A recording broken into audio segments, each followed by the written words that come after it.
Hello and welcome to Strange Generations, a nightmarish journey through the shadows of America, one generation at a time.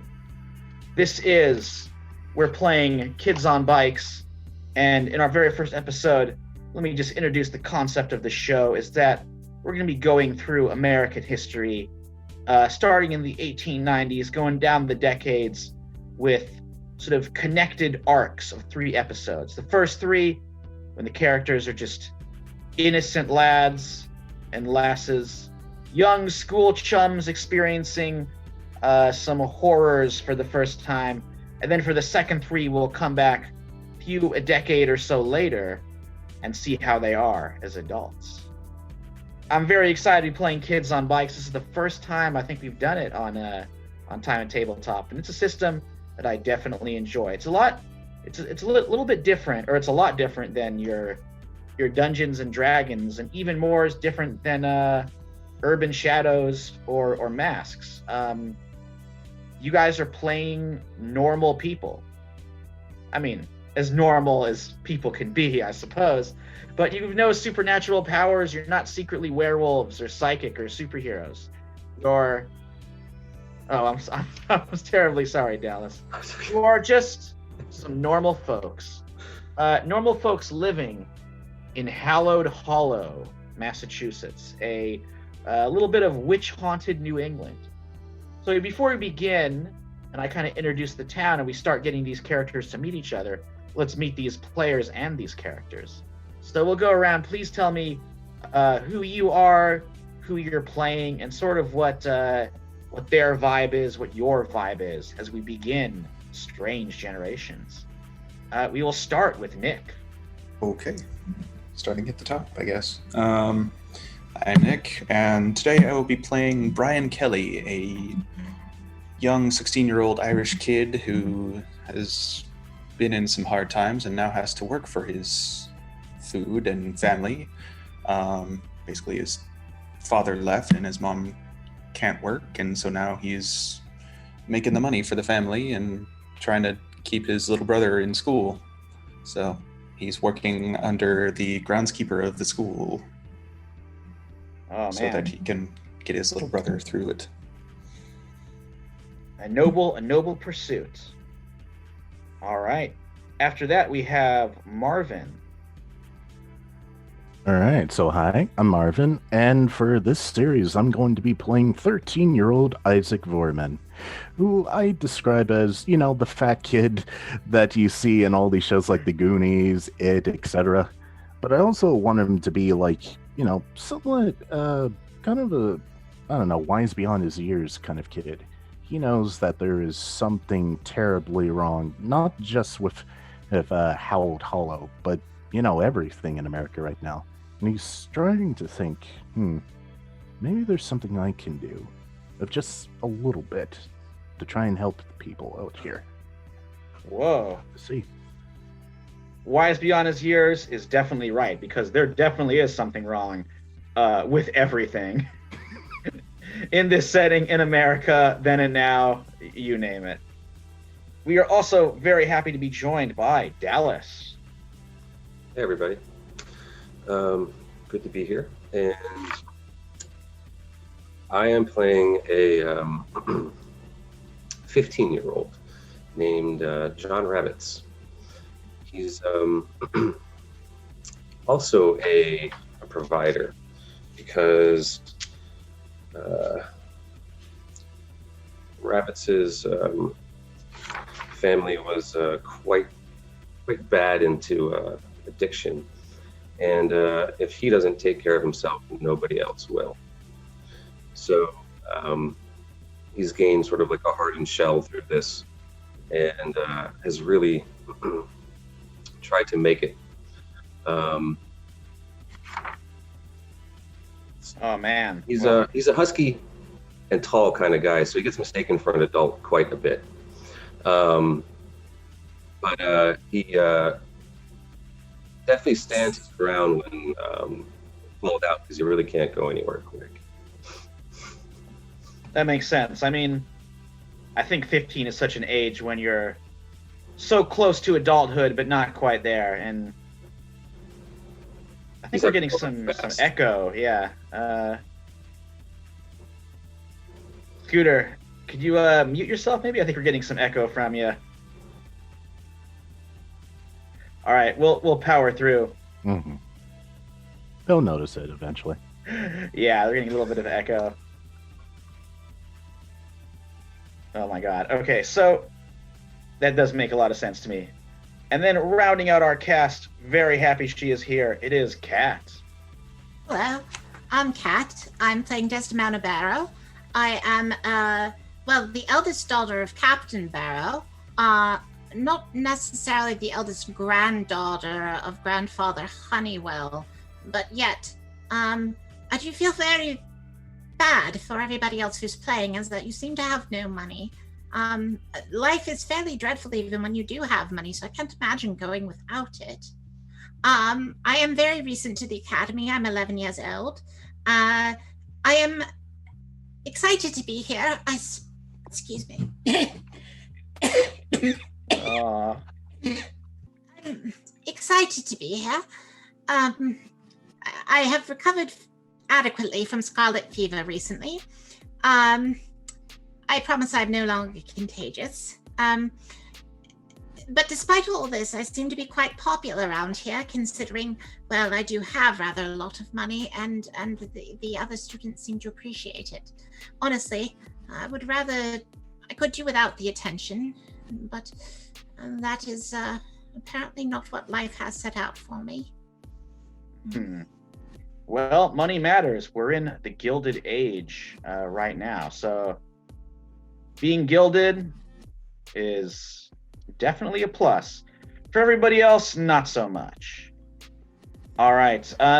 Before I do a quick introduction to the setting and the show, I just want to say we do have X card available, that great safety tool. So if anything is you dislike, a quick X card verbally or through the chat or afterwards, whatever you prefer.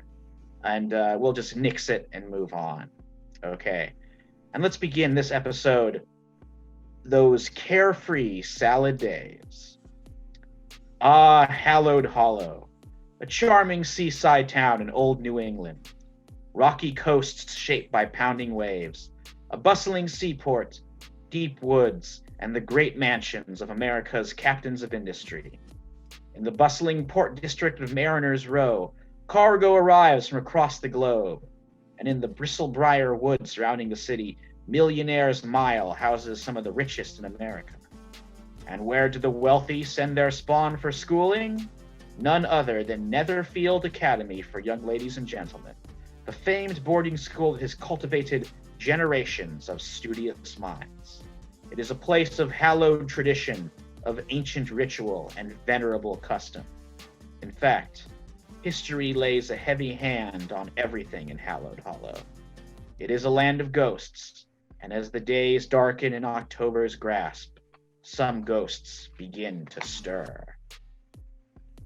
Okay, so with that in mind, let's have these characters meet the other characters, or see how they know each other or don't know each other. So what Kids on Bikes does is it lets you build a relationship with characters before the game even starts. Though you might not know them, which is okay. Maybe you've heard of them. I would say Hallowed Hollow, usually these games take place in pretty small towns. Hallowed Hollow is big enough to have like a decent downtown, a pretty decent port, to an adjective to which bustling can be described. But still, it's not too hard for people to know each other, especially you all in this nexus around the boarding school. So when I don't want to say call on you, but that's not right. I'm a teacher, so when it's your turn, we'll kind of go through the other three characters, and you can let me know if you think you have a positive relationship. You know them and it's positive. You know them and it's negative, or you don't know them, but you've maybe heard about them. So we'll start with young Brian Kelly.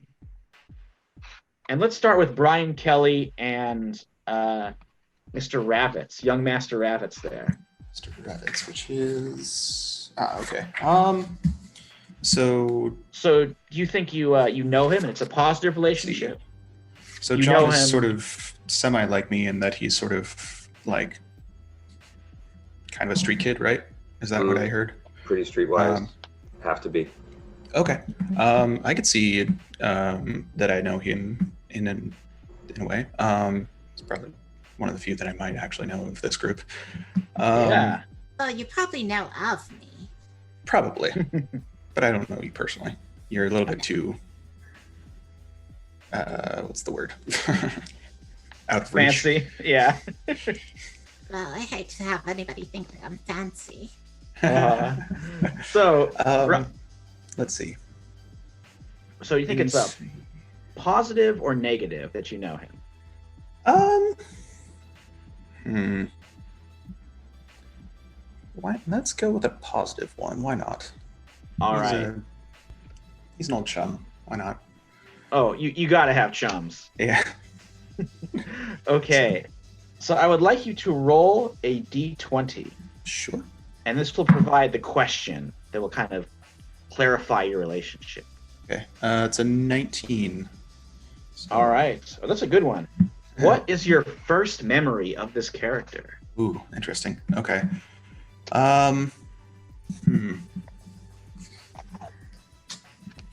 First memory with John. Let's see. I would say I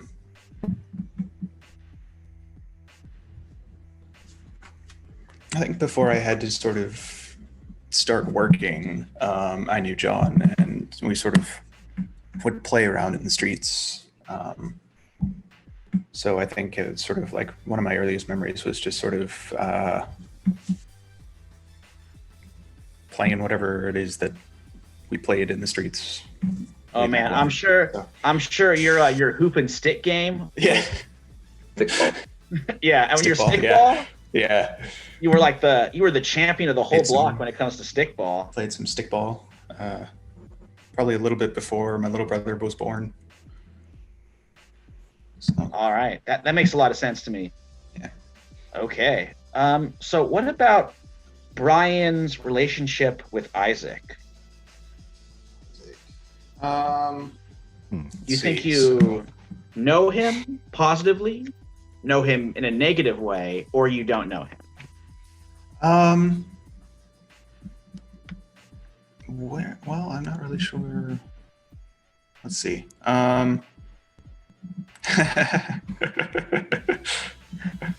So, Isaac was sort of like, is he from money, or is he just sort of like a middle class kid? Not really sure. I would say he's one of the normal students here. Doesn't really come from a rich family because, well, Okay. how would he have money back then? Right. Okay.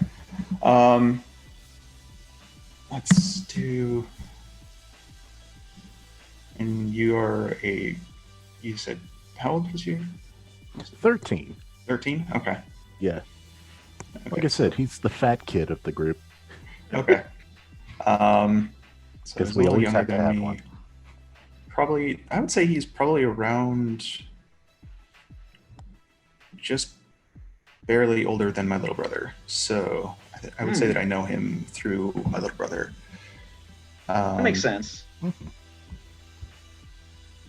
And I'll just. You think you approve of this this friend of your little brother's, or no? Yeah, he seems like a cool kid. I mean, I think it's sort of. I'll let my little brother hang out with kids. He seems pretty cool. It's something that I don't really have at the moment. Oh yeah, I mean a childhood. Yeah. Okay, go ahead and roll that d20 one more time. Or, If you get a 19, we'll roll it again. yeah. It's a 6. Okay. Ooh, this is an interesting one. Ooh, this is an interesting one. Yeah. Yeah. What role did this character play in the best day of your life? Jeez. Oh.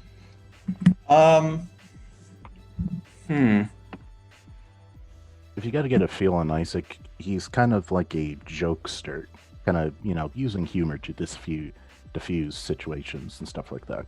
Okay. And also, in general, just getting through life. Yeah.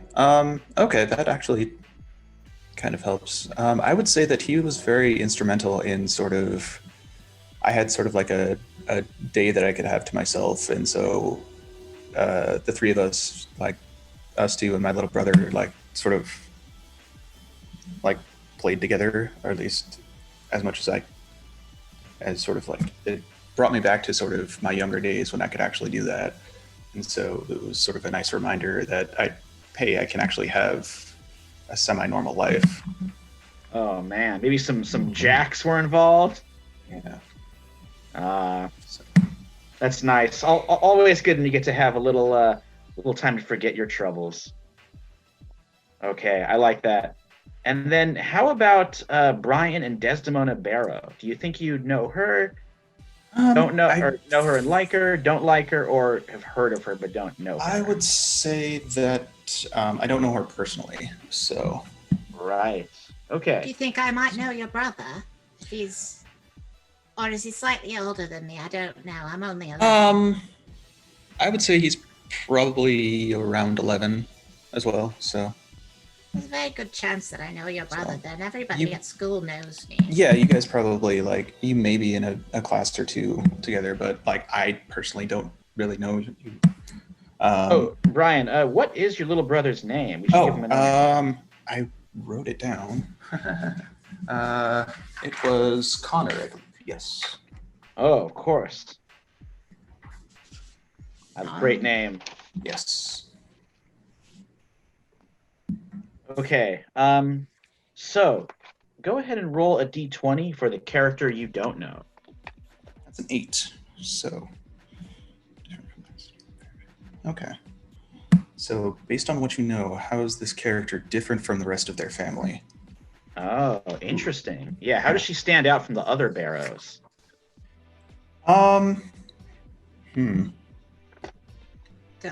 Is that more of a question for me to answer? It's okay to I think collaborate it's sort of on these. we can. But also, it's like what he's heard. So this is kind of his perception. Yeah. So I think from what I know,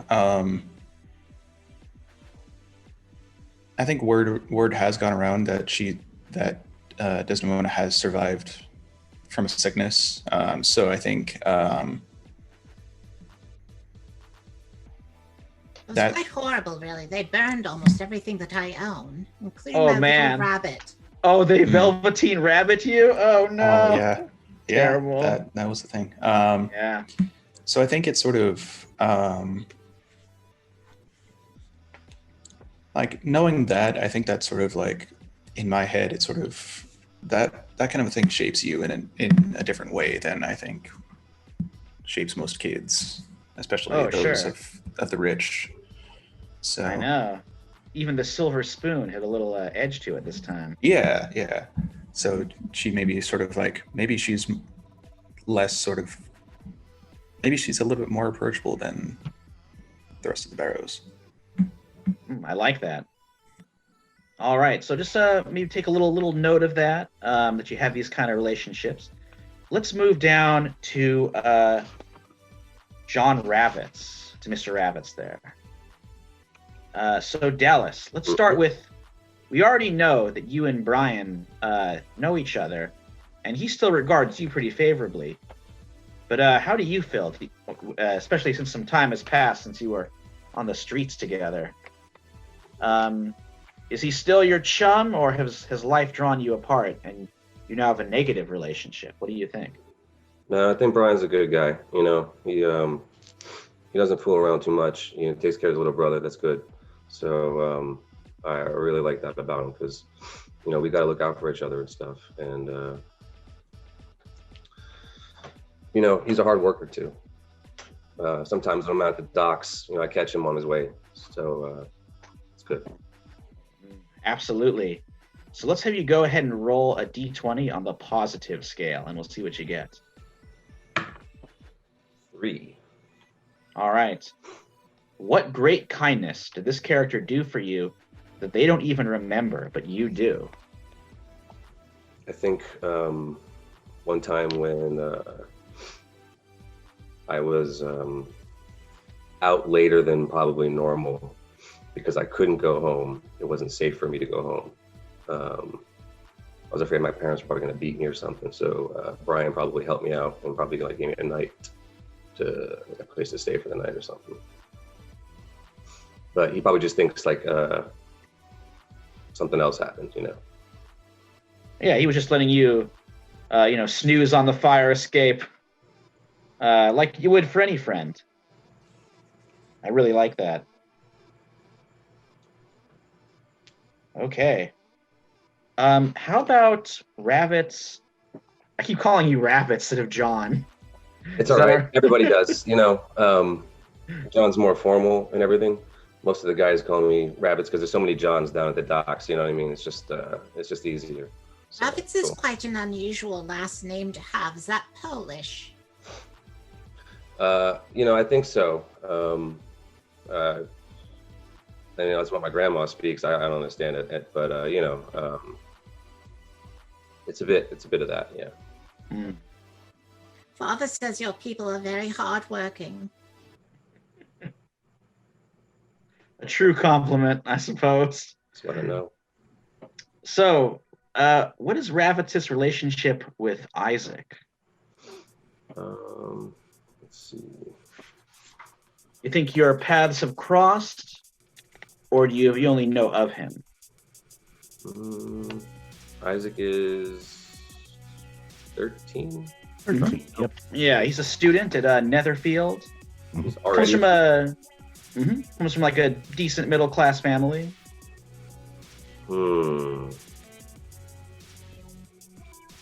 What do your parents do? If you decided that already or not? Honestly, I don't even think Isaac really knows where his parents are. They dropped him off here one day and say, "Here's a better life for you, kid. Make the most of it." Okay. Wow. Crap. Then there's probably. I'm not sure how I would know you yet. All right, that's all right. You could be you've heard of him though. I mean, the orphan at the school. That's something. The foundling. Yeah, that sure would be talked around. Since there's probably not like a orphanage, right? So that probably would be news around town. At most, I could probably say I've heard of him. Yeah. All right, so go ahead and roll the d20, and we'll see which one that comes up with. 10. Okay. How far would you go to get to know this character, and why? So does the foundling intrigue you? Yeah, not having parents. I would trade mine for anybody's, and this kid never had any. That's interesting. I think he should have, someone. So yeah, he should have someone to look up to at least. Brian's a good, older brother, so that'd be a good idea. All right, very cool. I like that. That was a good question. Yeah, I gotta say, these questions are all really solid.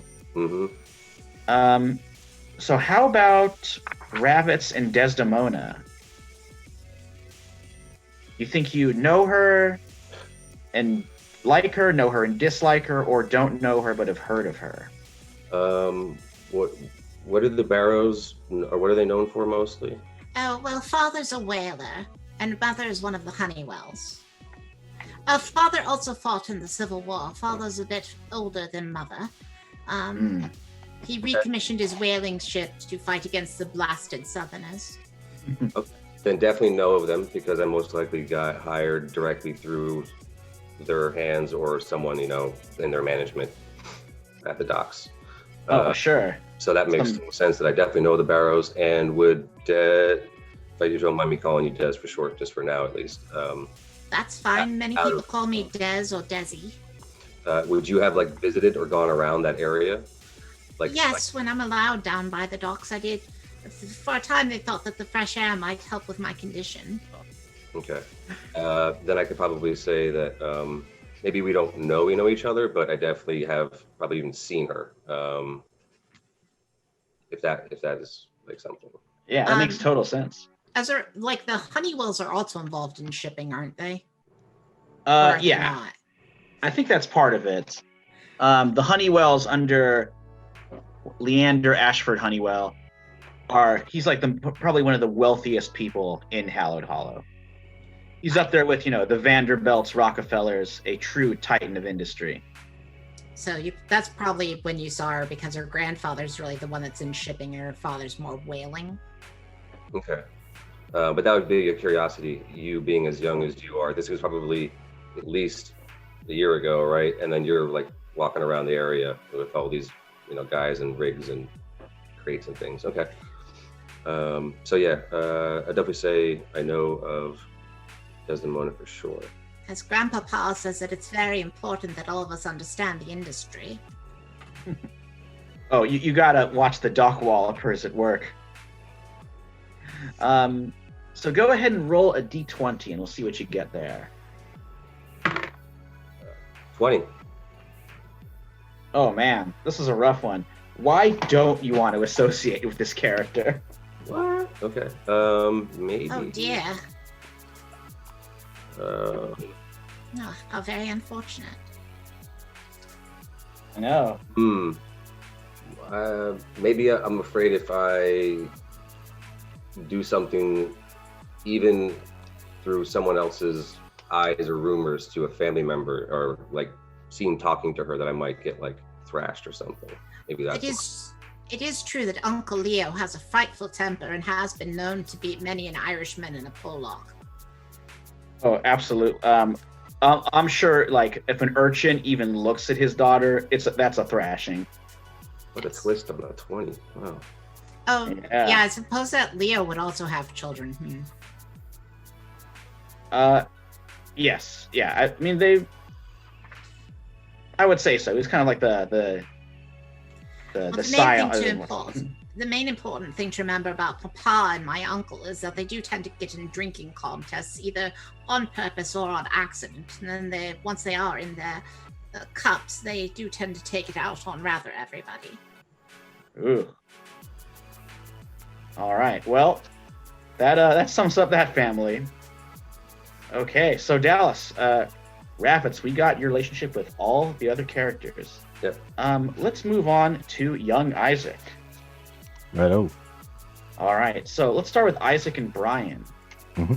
Do you know him and like him, know him and dislike him, or you don't know him but you've heard of him? I think we already established that you know his brother, so... Yeah, I would say Isaac and Connor are kind of like best friends here. I would say Connor's like the first friend Isaac made at the school, so he definitely knows. I love Brian. that. All right. Not too sure if he actually hangs out with him as much as Connor, though, but he seems That's like true. Probably working all the time. Yeah, but then again, I hang out with his brother more than him, so let's say neutral. Well, you and your friends neutral. Well, I don't know if that's really an option. It's like you know them, you have a good relationship, you know them and have a negative relationship, or you don't know them. Dang. So no one have a good relationship. And we don't have a relationship at all. So I would say don't know him. Okay. Interesting. All right. Hey, that makes sense. I'm sure there's plenty of friends of my sister's that I never met. And spending time with them at all would drive me insane. So would not want to meet them. Go ahead and roll a d20. No problem. And it's a 19. Oh, man. Okay, this is a rough one. What scandal in the town was this character involved with? Ooh. Oh man. So Brian. So what did I do? And Brian, you can pop in with your ideas about this too. Oh yeah, definitely pop in with this. Oh. What was the scandal? Okay, I usually get into my head. The younger kids tried to get the older kid to buy them something they can't. Yeah, that makes sense. Driving to town and bring us back some champagne, older brother. I don't know. Would that be a huge scandal? Is this like a town-wide scandal, or is this sort of like a local scandal? I would say it's a scandal that's known around the school. Okay. It doesn't have to be you were trying to slip alcohol to children. No. That Maybe doesn't you really were. seem, no. Oh, can Brian not procure spirits for us? The rumor around the school is that he can. I don't know if we want to do A that. rumor I started. It's up to Brian. Maybe you like. I mean, it doesn't mean that he actually can do it. It's just that the little. No, kids I all would say think that he can. if he could, he would not. His Yeah, maybe experience it's- with spirits and his father when he was still around was not positive. Mm. Maybe it's something much more charming, like you were keeping a raccoon as a pet, got loose. You know, a fun animal can be involved. I mean, my relationship with, the groundskeeper in and of itself is sort of like this weird character. So I think sort of my association with him, with the groundskeeper, might give rumors to that like. The groundskeeper being Calvin Kelp. Yes. Yeah. Yeah, who's, if I read correctly, is like this weird, like possibly mad guy who's just sort of- Yeah. Mhm. He's So- like an ex. He's worked for the Honeywells, probably worked for the Barrows. He Mhm. sailed the world, and now he's kind of puttering around the grounds. And So it's very I'm active sorry. in What many is the ways. rumor specifically regarding you and the groundskeeper? Is it similar to that of Achilles and I haven't- Patroclus? I don't know if we want to. Maybe I kind of want to X card that one. if you yeah, don't no, mind. not that kind of a relationship. No. I would say just sort of. They think he's crazy. They think you're crazy too. That kind of thing. Maybe, like maybe I am a little. They think, wait, why would he work for this crazy dude? And like, He Is must he be around mad. Yeah, why is he hanging around the groundskeeper so much? It's totally not because of that Isaac kick telling him to try and get him something. Oh, you know Calvin Kelp's got a secret stash squirreled away somewhere on the grounds. Can't Um, imagine it's quite very much of a secret. It's on his breath all the time. Oh, that's true. But anything yeah. to stop the visions. yeah. All right, so let's see. That was Isaac and Brian. Let's do Isaac and Ravitz. All right, so Isaac and Ravitz. And Ravitz, Mr. Ravitz hangs around the docks a lot, right? It's like a dock worker. Yeah, they hire anybody pretty much as long as you can lift and not complain. Oh, ain't that the truth? He is all of 15, though, is he not? Mm-hmm. Perfect. Yeah, he's perfect age to be working full time at the docks. Well, certainly. So another older kid. And we established that Mr. Ravitz is trying to get to know Isaac a little bit. I think. Yeah, because I think Isaac. Yeah, he's like unique to him. He's an orphan, raised by the school. So. Mm-hmm. Well, nah, I gotta go with my gut. Sorry to do this to you, Dallas, but for Isaac, this older kid trying to talk to him about like some deeply personal stuff about his parents and everything kind of drudges up some not comfortable feelings. It's like, why does this guy always want to talk to me about my parents? So I would say it's kind of negative. No, that makes. Hey, these are the characters, not ourselves. So it's all good. Yeah, I wanted to get like a positive, a neutral, and a negative relationship with the characters in there. Yeah, I like that. Oh, I do rather hope that we have a positive relationship. Well, I'll get to you in a minute. So go ahead and roll a d20. And let's see what you get here. Another d20, and it's a 11. Ooh, okay. What does this character do that makes you immediately lose your temper? Talk about his parents. Yeah, that's fair. It's rather a rude thing to bring up. I would like to know them too, but the fact that they left me here and I don't know where exactly they are just means, well, I just of the opinion, fuck them. They didn't care about me, so I don't care about them. So stop bringing them up. My, I'm Whoa. not allowed to say words like that. Oh, some salty language. Now, there are kids far younger than 13 who are already cussing, believe me. Oh no, one time I said such a word around my father and he washed my mouth out with soap. Ugh. Which Yeah. might have led to my infection, quite honestly. It was not the cleanest of soaps. I know. In this age, if you swear, like that's a paddling. And a well-deserved one. Yeah. But that's not to say the kids didn't swear when those pesky prefects and teachers weren't around, of course. Mm-hmm. Swear away, I say. When they're not around. Yeah. That's essentially the relationship with John and Isaac. I'm sure it will get better as time goes on and they get to know each other, but for now, it's like, no, this sort of tension, a sore point for Isaac at the moment.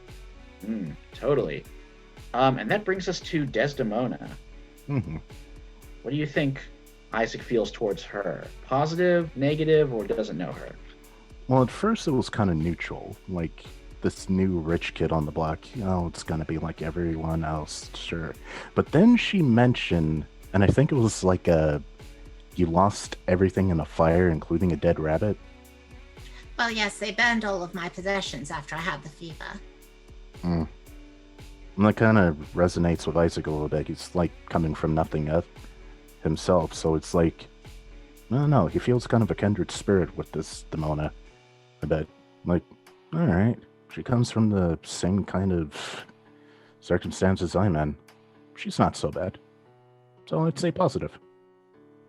All right. But that does mean you kind of like you know her and you're friends with her. Is that what you had in mind? Yeah, I would say he got to know her a little bit more. And they kind of bonded over their, whole lost everything, didn't really have anything kind of thing. It's like, yeah. Ooh, I like that. All right. Go ahead and roll a d20. Yeah. And for this, we have a 13. Ooh, all right. This is a good one. What about this character always makes you happy? I think it's the fact that she's not like the other rich kids around here. It's kind of more down to earth, not snobby or anything of the sort. Oh, I know. There's so many little Lord Fauntleroys at this place. Mm-hmm. Yes, they think themselves rather superior to everybody else, but being rich is as much an accident of birth as anything else, don't you think? Exactly. It's a whole accident of birth. If they were born to save somebody in the South, oh boy. Wow. All right. So Isaac, that covers your relationships. Let's move on to Desdemona. All right. So Desdemona, let's start with you and Brian. Certainly. So I'm going to jump out of her voice to make it clear it's me. Do I have to pick one positive, one negative, and one neutral, or? No, you decide. They could be all negative, all positive, all neutral. Well, I that's personally, just something I did. even though he doesn't seem to really particularly know me, I view myself as having a very positive relationship with Brian Kelly. I said I'm quite close friends with his brother Connor. Oh. Quite very close friends, as a matter of fact. We have had a little friendly conversation behind the shed at one point. Oh, man. Very friendly. Are you his best girl? I mean, as much as one can be until the age of 11, of course. Oh, sure. Mm-hmm. Okay. Well, nothing like a schoolboy or school.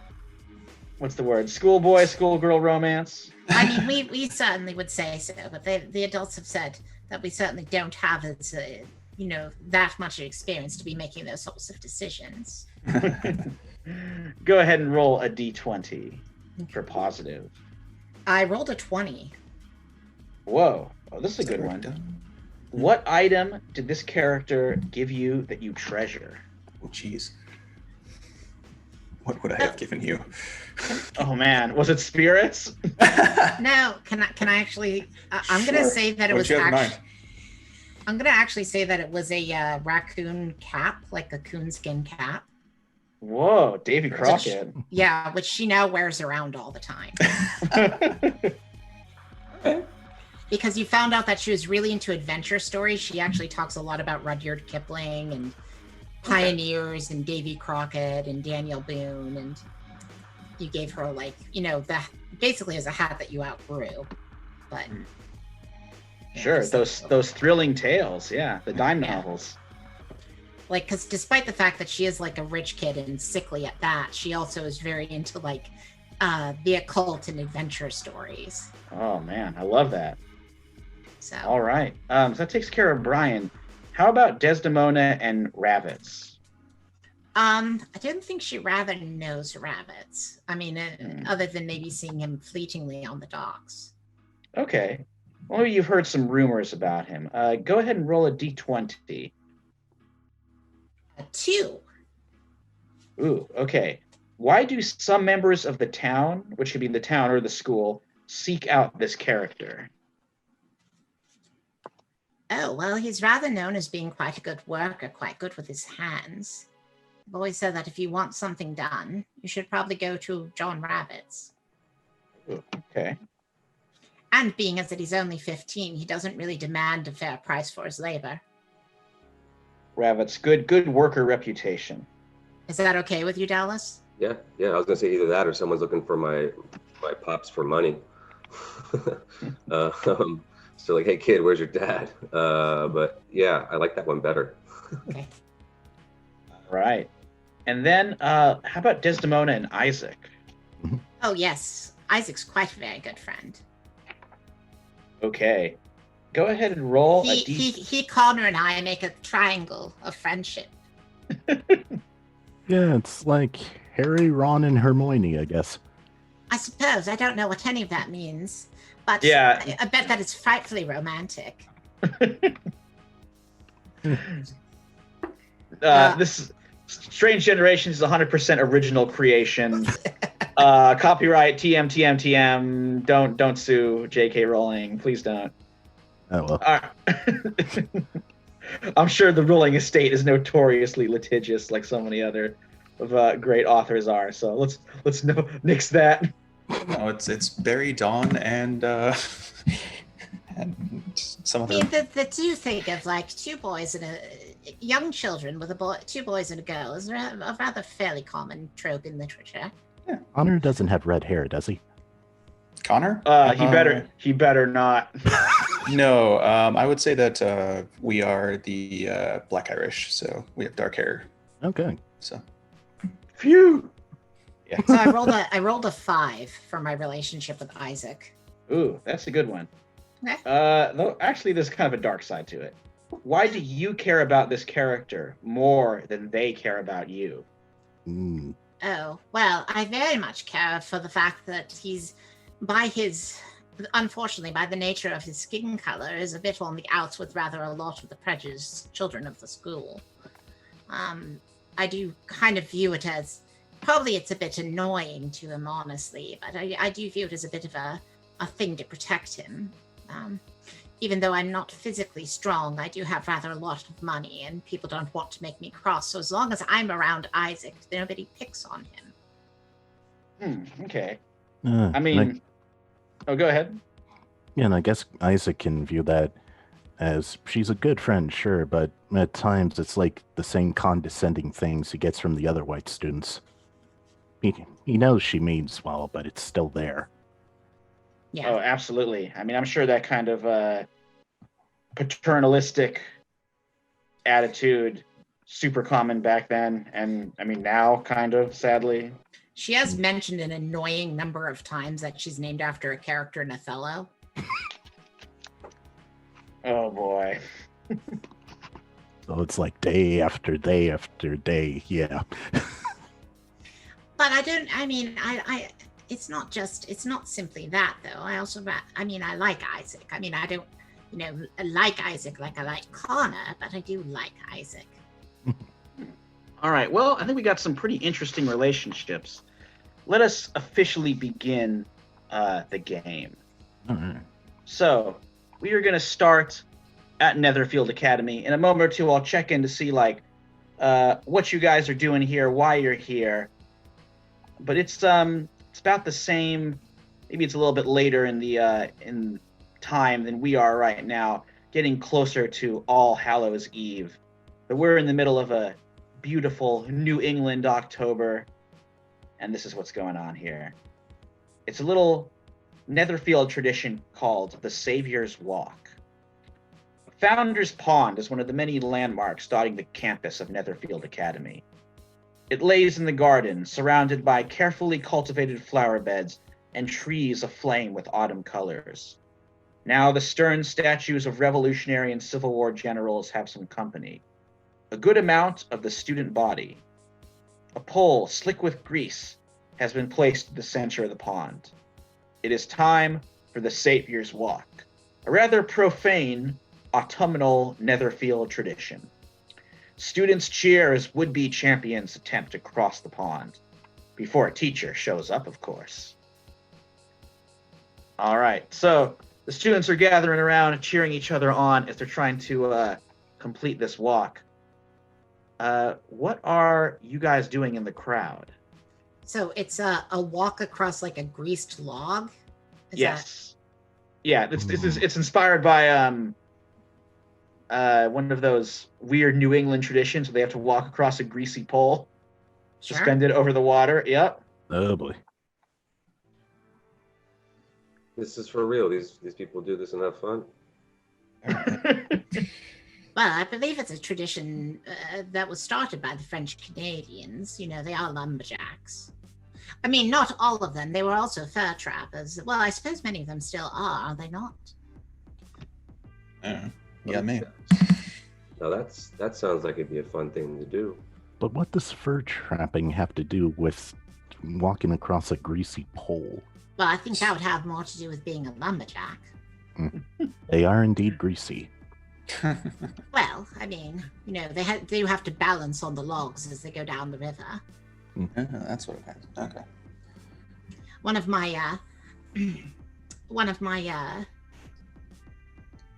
other relatives being, well, I suppose it's a second cousin once removed, is a bit of a baron up in the city of Bangor. If you've ever been there, it's a fascinating, bustling town filled with all sorts of, well, rather a lot of French people. But and they cut down the logs and they roll them down the river and they have to stand on them. It's really quite fascinating. So Connor says, fellas, enough yammering. We should try it. I'm with you, Connor. Whoa. You sure about this, Connor? Oh, don't be a bother. It should be. I can handle it. I got those fast feet. Yeah, let's go and walk across this greasy pole. I'm with you, Connor. That's the spirit, Isaac. So they move up to walk across the pole. Oh, go ahead, Desdemona. She kisses Connor on the cheek for luck. He goes like, "Whoa, golly," and I'm sure he flushes. Good luck, sweetest. Oh, thank you. I will, my lady. I shall carry your favor across. Oh, good. Yes, if you are going to carry a favor, you may take my copy of the Jungle Book with you. Thank you. So we established we got Brian is watching this whole sad affair. Rabbits, what are you doing at this moment? I'm not going to let these little kids show me up. No way. You know, I may be big, but it might help me balance. Let's see how this goes. All right, very teenage of you. So let's start with Isaac. Mm-hmm. So you were going to give me a roll, and unless you have, I'm just going to look through the different stats we got here. If you need strengths, I've got heroic, protective, and quick healing. Right. I'm not sure those strengths would come into it. I think it's just going to be a roll of one of the one of the dice. Yeah, one of the stats. So I could see this being flight, maybe brawn. Which one do you think? I got a D10 in flight and a D12 in brawn. All right. So I think I would rather go with brawn. Okay. And I will say, I mean, walking across a greased pole, it's pretty tricky. This is going to be a high difficulty. And there are some things, Kids on Bikes is set up so that, like, not everybody can do everything. There's some things like they got difficulty level of, like, you know, higher than a 20, and you can't get that with a D12. So there's no way you could even succeed. I mean, maybe if you, like, they explode and you roll it and it explodes again, maybe. but it's nearly impossible. Come to think of it, my father will be rather cross if that copy of the Jungle Book gets wet. Perhaps you could take my handkerchief with the strawberry on it instead as a favor. I'm already on the edge of the log. He's trying to reach back. Isaac, go ahead and roll. Let's see what happens. All right. Isaac, you have a good center of gravity, so you should be okay with this. It's a 9. Okay. I would say it's not a super success. You make it like maybe 2/3 of the way across, and then you sort of like slip down on your knees. You're holding it out with your hands. Connor, who is trying to give the Jungle Book back, is like spinning around behind you, threatening to knock both of you into the pond. It's a mess. Rabbits, let's have you roll and see how you go, and then we'll see if all three of you enter the water together. Oh, great. All right, so I'm rolling which one again? Well, I think it could be either brawn or flight. Brawn's the better one for me to roll, but I don't know. Flight, I have a D4. That sounds so much more fun. Oh man! All right, go for it. And hey, failure is like any game. This is a grease. Part of it. This is a grease log. I'm a big dude. All right, go ahead and roll, and then we'll see. Or Desdemona, do you want to do something before he rolls? Yeah, I do have a question about cool under pressure. Mm-hmm. How does it work? All right. I don't know off the top of my head. Let me check the appendix where it lists the skills. Cool under pressure. Okay. Adversity tokens. Yeah, when do we get those? Every time you fail. Okay. So far we only had one roll. It was a small success, not a failure. So far nobody has adversity tokens, but you get them when you fail. So you spend it and something happens. Yeah. So with this one you spend it, and it's like instead of rolling a dice, you can just take half the dice's value. Got it. Okay. So did I fail this, or did I technically succeed? I would say you succeeded, but not like a super success. Gotcha. Sorry, I talked over you though, Dallas. That's all right. These kids are way more nimble than I. Speak for yourself. 3. I got a 3. Okay. So. Well, give yourself an adversity token. You just make a little hatch mark. Sweet. And I am easygoing and unassuming, so I get. Oh, you get 2. Yeah. Very cool. So the adversity tokens, if you fail in the future, you can spend them, as many as you want, to turn a failure into a success. Can I have Desdemona do something when it looks like they're all going into the drink? Sure. Let's see what it is. Sure. Well, she basically kind of dances out onto the log to grab her book to keep it from falling into the water. And boy. And then, provided that she doesn't also fall into the water, just kind of nimbly moves to the other side of the log without noticing that it's happened. Well, that's going to require a roll. I would think so. I'm going to roll flight. Go for it. I rolled a 12 on a 12-sided die. Oh, okay. That means I get to roll again. Yes, it explodes. So you get to roll one more time, and it'll add them together. Okay, so I added a 5 to that, and I get a +1 on flight. So altogether, that's a 19. Wow. I would be the difficulty of that, like a super success was a 12. So, yeah. You walking between the raindrops, you daintily hop your way out, scoop the Jungle Book back, and make it back to the side, just as all 3 of these unfortunates go right into the pond. And then she takes out the Jungle Book on the other side of the log, having traversed it. And it's like, oh yeah, did I win by accident? Sorry.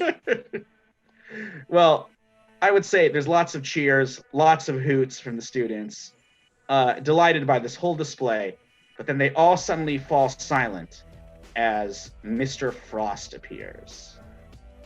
He is known as the sternest teacher in Netherfield. He teaches probably the toughest classes, your Latin, your argumentative reasoning, the ones you don't want to take. And the switch is never idle in his hands. So this severe, dark-clad, vulture-beaked teacher storms over, reaches into the pond, and hauls out Connor and Isaac. What exactly were you doing? Just, taking a swim. Tell me. Oh, go ahead, Rabbits. Is it? I mean, does he grab me out, or am I like just ignored? Well, he's hauling the kids out first, but you can bet he's casting a nasty eye upon you. Okay, all right, thank you. He says, "Tell me, is that uniform that you are besmirching with the muck of the pond a sailor's blouse?" Well, no, sir, but Oh, the pond... are those naval outfits? Is that a naval outfit that you have on by chance? Well, it could be because the pond belongs to the school, doesn't it? The pond does indeed belong to the school, but you are not dressed as a sailor. That is the school uniform of Netherfield Academy, which you have sullied. Well, then perhaps we should get a naval outfit, sir. I think not. And you, Connor, disgraceful. With all due respect, they were just fun, and it's not like you guys give them other clothes to wear. So maybe you should just back off. And my word. I thought Mr. Kelp had put some sense into you. It seems he has not. All three of you shall be punished. Barrow. Can she have made her way back around the pond, not across the log, but just regularly? Oh, certainly. Professor Frost, I certainly hope that you weren't speaking disparagingly about the Navy. I think, as you well know, both my father and my grandfather are quite fond of that particular institution. I don't think that they would encourage me to be learning at an academy or wanting to be giving money to an academy that would disparage their profession, don't you think? Sounds like you are rolling charm. I am rolling charm. All right, let's do it. That's my D20. Ooh, Nice. Okay, that's a good one. Let's see. So This is going to be a very high difficulty. I've go got ahead. Sure. Mhm. I have a 15 on the die, and I get to add 1. So that's Oh, man. 16. The difficulty was 15, so you just did it. nice. So you're 1 over, so it's not a super success, but he's like, noted, Miss Barrow. But the case remains that these two gentlemen were lounging about, playing in the water, and such actions require punishment. Look, if anything, don't leave Connor out of this. Look, if you really want to punish someone, you just punish me for it. Oh, I intend to. You Just leave Connor out of this, please. If anything. No, I am going to give Connor a little lesson. I'm going to show him what becomes of one who neglects their studies by providing him an up-close and personal look at your job. So, I want you, Connor, and Master Isaac here are going to accompany you and Mr. Kelp tonight when he goes about his rounds and does his chores. That's not necessary. I insist. And that brings us to this other fellow who's in the pond. Who are you? Out by now. Okay, so he's not sure of my enrollment. I'm here, checking out the academy. My uncle, Henry Bukowski, sent me. Oh, right. Well, you shall join them in the with the groundskeeper tonight. Oh, come on, they were just kids trying to have some fun. I mean, I didn't even think it was fun at first, but I tried, and I failed, but... Isn't this part of tradition, as they say? A rather loathsome tradition, one of many. I am sure that a night of hard work will be a better prescription for an upright and moral behavior. Sure, say that. But will it teach us anything? Yes, it will teach you moral behavior by labor. I mean, it'll teach you something. Yeah, I mean, hard work is a good thing to do. I mean, Yes. Perhaps I was wrong about you, Kelly.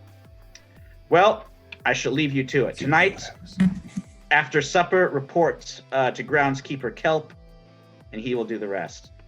And then as he starts ahead, he pauses and looks back and says, "And Miss Barrow, were you involved in any way?" Oh yes, I'm quite afraid I was the instigator in the entire thing. It's quite my idea. I rather thought so. Say.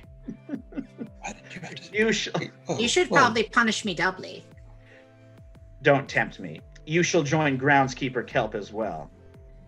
Perhaps some nightly exercise will do your feeble frame some good. I mean, who's to say that she would last very long? I mean, she could very well keel over, and you don't know what could happen to her. Good what her day, family might Mr. say. Kelly. He is already gone. Damn, I was hoping to try and charm. Well, I can't around have it. my best friends at the whole school do hard labor without me. What kind of friend would I be then? Well, you Connor's could- like, oh, go ahead, Isaac. You could have done the smart thing and not say anything and just, not be punished, but appreciate it. Well, It's not necessary. The fact of the matter is, I'm not in any real danger of getting, what's the word for it? Expelled. Well, no, but you never and know what's therefore, happening. if somebody is to blame somebody for the whole escapade, it's best to be me rather than one gentleman on a scholarship and one who is an orphan. Yeah. Wouldn't you say? But don't you There's a think they're difference not between- going to pin it on you for who you are? Sorry? Don't you think they're not going to pin it on you for who you are? I mean, they might decide to blame others for it instead. I don't know. But there's also, if you really think about it, there's also other things at night that could be out there. There's we'd always run into like a kelpie or something like that in this pond. I don't know. Ooh, I would rather like to meet a kelpie. I've heard that they need Oh, to you don't wear know, a you don't want to run into a kelpie. No, you definitely don't want to run into a kelpie. Aren't they Connor's people like, that- oh, What is Are there that? people that turn into seals? That sounds frightfully romantic. Yes, but they also drag unassuming people underwater and kill them, and it's just not Oh. very. Oh, I so Ryan- wish that I could turn into a seal and drag people underwater and kill them. That sounds like a frightfully wonderful bit of sport. Brian, you I and don't your wanna be- fairy tales. Hey, it's nothing to think about it. Hey, Neither of you our are mother making taught these stories, and you never know what they. Oh, have you read the work of Mary Shelley? Oh, it's very I exciting. can't say I have. Most of the stories that I know are from from their homeland. So I know, grandmother's tales of the old country. Lots of. Well, she was not much older than me when she wrote her book on Frankenstein and his monster. It's all very, very romantic. She was married to one famous poet and quite good friends and sleeping with another one. Sorry, I've gotten myself too excited. Well, Connor's going Yes. bright red at that too. Connor, don't you think you should, comfort her? And he does a little shove to Connor. Oh yes, of course. He goes over and takes Desi's hand. Well, thank you, my darling. I do so appreciate the comfort. But anyways, enough of this talk of kelpies and what other things that may go bump in the night. We don't have to worry about anything until we have to worry about it. Right. I love that attitude. And if we do quite run into several monsters, it will be very frightfully romantic and quite a story to tell in my old age. right. All right. So, the rest of the school day goes through. You have your various other classes. Stop by the dining hall for supper. Guess what? It's gruel again. Yeah. My favorite. Nothing I used Maybe to. I'll actually get to put some salt on it. Oh boy. I'm going to go into the kitchen and see if I can get something extra. Whoa. All right. Sounds like that's a roll. Would you like to roll a charm? You think, or how are you? Are Sure. you going to swipe some or talk your way for the No, chef? I plan to talk my way into getting extra something, maybe a pudding, to share with my friends. Oh man. All right. I would say this is not too difficult. Maybe an 8 difficulty level. Let's Okay. go ahead and roll there. I got exactly an 8. I rolled a 7 on a die, and I get +1 on charm. Nice. Oh, nice. All right. Yeah, you get. I mean, it's not like the best pudding, but the chef's like, well, I made a little too much for myself. Here you go, little lady. Oh, thank you ever so much. I think that this will really help improve my constitution, and I'm sure that my grandfather and father will remember such a kindness to me. Oh, see that they do. All right. So with some wonderful pudding in your bellies, you go back. It's an early. Dark comes pretty early in this part of the world this time of the year. And then you all meet up with groundskeeper Kelp outside. He is like, he's this hunched over ancient sailor, got a peg leg, tells lots of strange stories about how he lost it, of course. White beard, crusting this weathered, wind-chafed face. He's all like bundled up in a pea coat. He is an old, rusty-wheeled carriage with a goat hooked up to it. And he's like, right, they told me you children would be helping me collect some firewood, yes? That's what I would do anyways. Of course, Kelly. And now you have your whole, some little friends to accompany with you. It's really not necessary. I could have done this all on my own, but the professor insisted upon it. Oh, you don't want to cross the professor now, do ya? Anyway, hop in the goat cart. I got axes and saws and so on.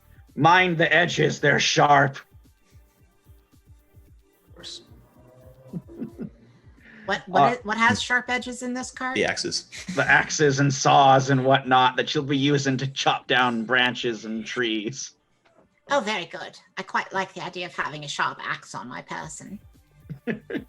Strange one. You're a strange little one. Yeah. The thought comes to Isaac, should they really be putting all these sharp instruments with kids?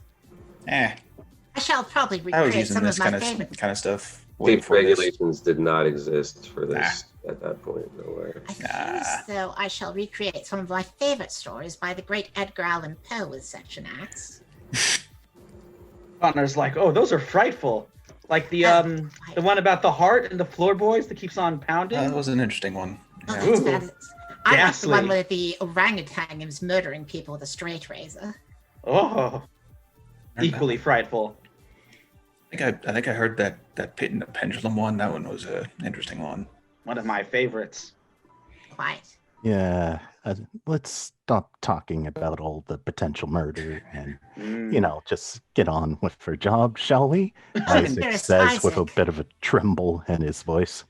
Dearest Isaac, there's nothing to worry about in terms of murder, provided that you are the murderer. Very true. I mean, it's better that you have this axe when you never know what's out there. So Yeah, whatever's out there. So the goat cart heads out into the woods. It's very dark. You have like a lantern. There's a lantern or two in the cart. But yeah, totally dark. You're just rolling by these ancient trees. Probably some nightly mist creeping in. After a little while, Kelp stops and says, you'll have to go ranging a little far to find the good trees to be with saplings and the dead branches and burn the brightest. Rabbits, was that your name? Yeah. You seem responsible. You're in charge of these three little ones here. Oh no. sure about that? I mean, Well, nothing against you, Rabbits, but I've been doing this stuff for a few months now. Why didn't you trust me, man? You're going with them, Kelly. Well, of course. I just meant I put Rabbits on the nanny duty. No, I can look over my little brother. He's nothing. Right. Very good. Well, you can play governess to the other two wee ones. All right. So head off that a ways, but mind the shadows. Of course, There I are always strange things about in these woods. What are the do. shadows? Don't I know that? What strange things? I mean, they're Oh, just you never trees know. out there, right? Is it He frightful gives- little Oh. nymphs? Is it goblins? Are there goblins in the woods? Could be Oh, that would be goblins. frightfully romantic if there were goblins and ghoulies out there. He Oh, gives humans disabused of their mortal form who have become shadows and specters, perhaps. he gives the one Did I use that word lantern. correctly? I've only ever read it. Sorry. No, this is so good. He gives the one lantern to Rabbits. Okay. All right. So you guys head out. You're like walking through these woods, getting a little cold. Hopefully you bundled up, get your scarves and coats and so on. Much as I can. And I have my jaunty raccoon cap on. But after a little ways of walking, you see something strange. You come across... Well, I will explain. The pale moonlight gleams down from the dark sky, cutting in shafts through the trees and illuminating a clearing, along with the frenzied flames of a roaring bonfire, where a small tree stands amongst the jumping flames. Surrounding the fire, a cluster of figures in dark robes engage in strange dancing. Masks, often horned, emerge from their hoods. At the center, overlooking everything, a great statue of a goat looms. Huge horns catch the firelight. A chin beard seems to dance, and obsidian eyes take in it all. In the air above the bonfire, the flame stirs and breaks. A greenish light appears. An eye. It gazes at you. Oh no. No. That's some messed up stuff right there. I was like, is this some pagan druidic witchcraft? Oh yeah, this is some witchcraft shit right What should we here. do, brother? Run. I think we should run. You guys, this is a joke, right? This isn't real. Right, you guys- Does that look like a joke? Does the great eye look like a joke to you? I don't think it's a joke, Rabbits. All right, Desdemona. Sorry, skill that means that I just take half of whatever I would normally roll, or does it? What does skill that mean? Let me do a quick peek at the rules here. Sorry. Oh, no problem. It's all here in the book. Okay, here's the skill list. Skill that. For in the strengths. Okay. You are assumed to succeed making even moderately difficult checks, 9 or less involving this skill. Okay. So, like, if the GM determines you do need to roll for a more difficult check, adds a +3. So if the roll would be a 9, you automatically succeed. But if it's going to be more than that, you get a +3. So that's pretty good. Well, with my knowledge of the occult, is this ringing any bells? I would say so. You are vaguely aware of what this might be. I think you in particular. Yeah, I think that my dad might belong to this organization, quite honestly. Yes. This is the Society of Satyrs, which is, you thought it was just sort of like a fun social club where rich and influential people could just get together and, cut loose in front of like some weird statues and conduct just some good old rituals out in the woods. And I mean, you imagine it was just an excuse to kind of, party it up in the wilderness. But so this actually doing some magic and summoning something, that's a new one for you. So I guess everybody else is panicking and I'm fascinated. All right. So I think is the group going to try and run, but not Desdemona? Let's go. I can stay behind. Maybe I can distract it. I don't. Oh no, I think I'd be quite good at distracting it. I've heard about similar rituals to this in the Raindrop School for Girls. It's part of the secret society that my father belongs to. They do an individual thing for girls. We get to wear fun little sheepskin aprons in it. Regardless. No, you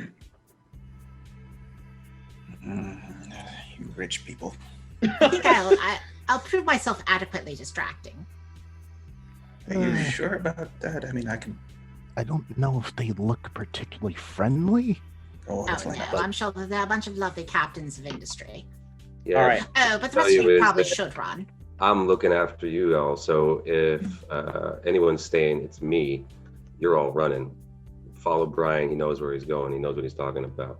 Okay. Keep in mind, there's only one lantern between you as well. Yeah, that's what I'm saying. Like, I'll give it to him. He knows where he's going. He's been working these woods better than me. All right. So it sounds I got like to look over the little ones.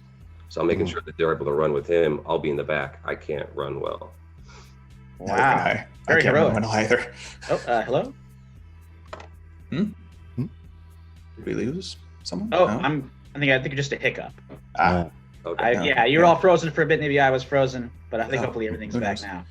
but yeah, all right. no, my running isn't all that great either. So I could right. run, but my running is my worst. Actually, So, I'm quite adept at running. I just don't particularly want to. Let's do some rolls. Okay. So let's have Isaac and Brian roll flight. oh boy. on the This is other gonna hand, be. I'm gonna set the difficulty at like 8 because. Actually, no, I'll go with the 10. Ooh, It's dark. There's roots. You're in a forest. this thing tough is to be found. though, who's staying? Oh boy! All right, well, go ahead and roll. Let's see what happens. Desdemona and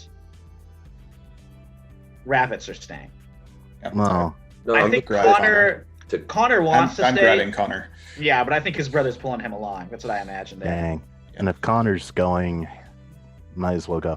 If Connor was staying because Desdemona was staying, Isaac would have stayed. But since Connor's going, it's like, okay, she seems to know what she's doing.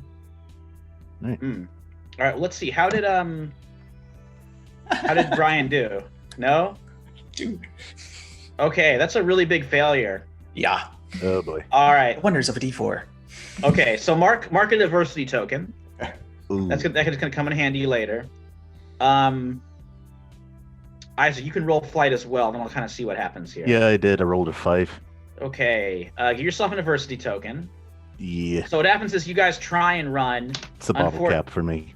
You should like write something on the sheet so you know. Yeah, there's like, a little section for adversity tokens on the sheet. I'm Yeah. still gonna use the bottle cap. bottle cap is great. You just got to remember you have it. You know, Yeah.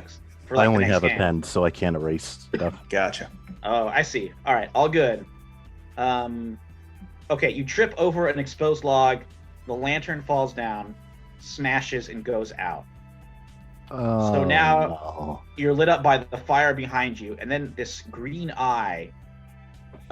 It's got a friend, a pair of them, and this dark outline has like floated away from the ritual, and is like entering the edge of the woods. You can see the outline of a shadowy You can see this midnight black outline of a tall, thin human figure with these like elk horns coming out from the side. All right, Desdemona, you want to try and distract it? Oh, am I distracting the creature or am I distracting the people? The people have not noticed you. Oh, well, there's a creature here. It's that king, what's it called? The king and something. You might want to roll. I think you should roll the occult to see if you know it. Okay, sure. So, Or actually, you already have a 9 in it. yeah, I already have a 9. Okay. Why don't you go ahead and roll with a +3, and we'll see how much you know. Okay. This is the Let's brain. see. So that is a 12. Okay, is that the maximum on the dice, or? No, that's not the maximum on the die. I rolled a 9. Okay. All right. Yeah. So with the 12, you have a I pretty good rolled base of brains. I knowledge. figured it's probably brains. Absolutely. Yeah. Yeah. So, this is the Earl King, a local legend of this. It's connected to the tales of the Wild Hunt.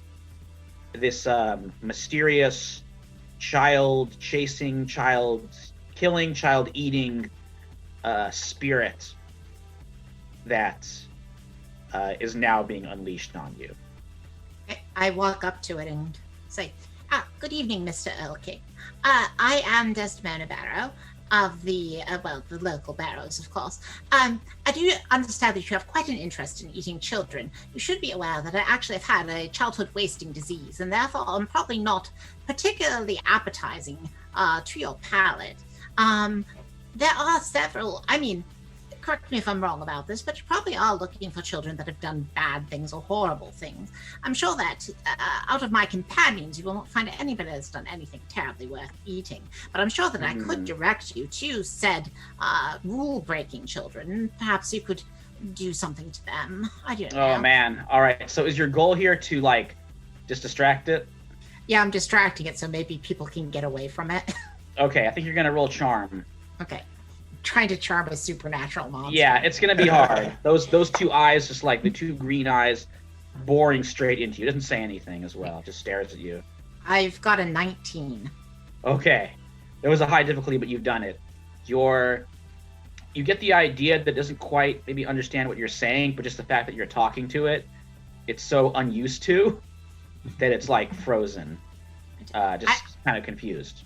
I'm sorry, you don't maybe seem to understand the Queen's English. Would it be preferred if I spoke in Latin? And she switches over to, Latin to see if it understands that. What are the rest of you guys doing? The Earl King is confused for the moment, so you have a chance to do something here. Trying to create an opportunity for everybody else to run away. She's really confident in her own abilities to run. Well, let's see how the others can. What are the others doing? Right. You can see Connor, Brian, after you fell, Connor is picking himself back up. He wants to take a run at the Earl King to help Desdemona. No. Connor, get behind me. Either you run or just stay behind me. That's my best girl. It's gonna eat her or something. If that creature gets anywhere near her, I will. It's right next to her. I can protect her. You must do it. Do it now. Protect her. Okay. I will run up and sort of impose myself in between the two. Whoa. You do have access to lumberjack stuff. You brought axes. Yeah. With you. And I'm basically brandishing the axe and just sort of trying to look as intimidating as possible. Okay. So. I think that's going to be. I wonder. There's not really a straight intimidation one here. I believe it says that brawn is sort of your intimidation factor as well. Yeah, I would say that. That's a really good point. Go ahead and roll your brawn. That's a D12 for me. Okay. Oh no, that's not a good roll though. That's a 3. Oh wait, okay. plus one, so 4. Give yourself an adversity token. You can add them to any roll, as many as you want, to bump up. So if you get enough, even a failure can become a success. Yeah. All right. You rush over and you try and stand in front. It backfires though. A arm of the Earl King, almost this weird tendril, stretches out, goes around your neck, and lifts you up off the ground. No. And I should say that in this game, there's not really health scores. If you get hit, you're dead. Mm-hmm. You're normal people. You can't survive this kind of thing. And getting choked by the Earl King is probably going to be fatal unless somebody can save you. Desdemona has ideas, but I feel like I've been a scene hog, so I'm going to keep quiet until other people had a chance to go. Yeah, Ravitz, Isaac, what do you think you're going to do here? Oh, Ravitz, go ahead. You're muted. Oh. There we go. I thought Isaac was ready to go. Isaac, do you have a plan here? I got kind of a plan. I'm just not too sure I can do it. So Let's do it. All right. So we have one friend right in front of it. The brother of my other friend is currently being choked out. So I think Isaac is going to do the heroic thing here. Suppress his fears, grab one of the axes, and try to chop off the limb that's choking Brian. Amazing. Okay. So I don't know how fears work, but I do have heroic says I can spend an adversity token to conquer my fear or something like that. Absolutely. Oh, I don't know if we picked fears for the characters. Yeah. I don't Did think you- fears announce what they were. themselves really. Right. Did you No. write that? Do you want to know what our fears are? We can check with that next time up there, unless they really come into play here. I don't think there's like really any sort of negative thing about it. I think it's more of a roleplay thing for fears. Yeah. Hmm. But Oh. go ahead. Same thing with your flaws. So I guess that's not really anything I can do with heroic. Yeah. Hmm. So you could go ahead and roll. I can see this being brawn. I'll go with Braun because he's not trying to fight it. He's just trying to cut the limb off. Yeah. And since I'm defending one of my friends, I'm also protective. I get to add +3 to it. Yeah, I forgot that I also Oh. had protective. Oh, that So- could have helped. It Yeah. would Alright. have been like a 7 for my roll. So I don't think Okay. that would have. Well, all right. Let's see what happens. Go ahead, Isaac. No problem. That's an 8. But can I Okay. spend that adversity token? Yes. All right. So I would say with a 9, you like just barely do it. You swing the axe up. It cuts into the limb, which like just sort of falls down, turns into shadow. Mhm. And then the Earl King's antlered head just spins around and like faces you. And poor rabbits. Rabbit's just holding the axe. Yeah. But it's pretty much distracted and it definitely looks a little bit weakened. Rabbits, what are you doing here? Okay, bear with me. Mhm. So I have 2 adversity tokens. I'm unassuming as one of my strengths. Okay. 2 tokens to do that. I like to go into the campfire, unassumingly dancing, grab a stick of fire, and leave. And then All right. burn this thing from behind. Ooh. What I was love that. doing as Brian was coming over and then Isaac came over, I kind of like unassumingly went over and got this branch while Des was also distracting. Sure. I mean, lots of dry wood around here, so it definitely catches fire. I would say, It was a campfire, right? yeah. So I would say to grab. Oh, yes. I thought you were like, yeah. You pull something out of the fire. That's what if you would let me do this, I'm gonna spend my points to try to like dance into the group and sort of grab something unassumingly and like leave. That's what I was trying All right. I'm thinking charm is the roll for that, and then y'all doing one more for the. Okay. All right, so I got a 10. Yeah. Go ahead and roll charm with those adversity tokens. I got a You can spend them after you roll or before you roll. I got a 9 on the charm. No, Okay. I have to spend the tokens in order to do my unassuming. Oh, right. Okay. Yeah. Yeah. 9 will do it. Okay. I will say like there, maybe some of well, okay. Here's what I'll say: you do it, but I think you do get noticed. Okay. So some of these like hooded masked figures look at you. You can definitely see them making eye contact. Desdemona. I was hoping that that's where I might be able to jump in on his situation because this ties in with what I was planning to do next. All right, absolutely. If Dallas is done though. Oh yeah, I was gonna. Yeah, rabbits. Is that okay to kind of My, have Desdemona pop in as you grab the branch and the burning chunk of firewood and head out? my goal was to hit the creature so that it wouldn't go after Isaac. That was the goal because you said it was about to do that. All right, Desdemona. Does that like interfere with your plans, or can that like meld with your plan? I think it melds with the plans because she'd basically, if they were about to chase him into the woods, that's when Desdemona steps out of the woods to talk to the guys around the campfire. Oh, I see. They are not chasing him. Gotcha. Yeah, he was able to do it without like, they sort of like, huh?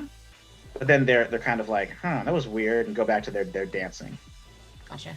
You can't stop the groove, you know, when you're in a weird pagan goat cult. Right. Okay. I know all about the dancing from the Raindrop Society for Girls. Oh man, the Raindrop Society. Okay, Dallas. I'm actually literally taking that from something that's Masonic, and I'm changing the name mildly. Ooh, okay. Well, I know we all know about those Masons, so sure. Okay, Dallas, to swing the firewood against the Earl King, I can either be fight or brawn. I think it has to be fight because brawn is just like your toughness. Yeah. I think that's how it has to go. I mean, Yeah, trust me, brawn's rather more than brawn, health. it's a 12. I get a +1 on it, but I just want to make sure I'm rolling properly. Yeah, that sounds right. You get the Brawn bonus is sort of because like your strength and your intimidation, and sort of Yeah, that's what it's more, just like straight up Yeah, tough. Brun's more how tough you are. Yeah, Fight's it's more like how heavy stuff, skilled you are. physical stuff. Yeah. Here we go.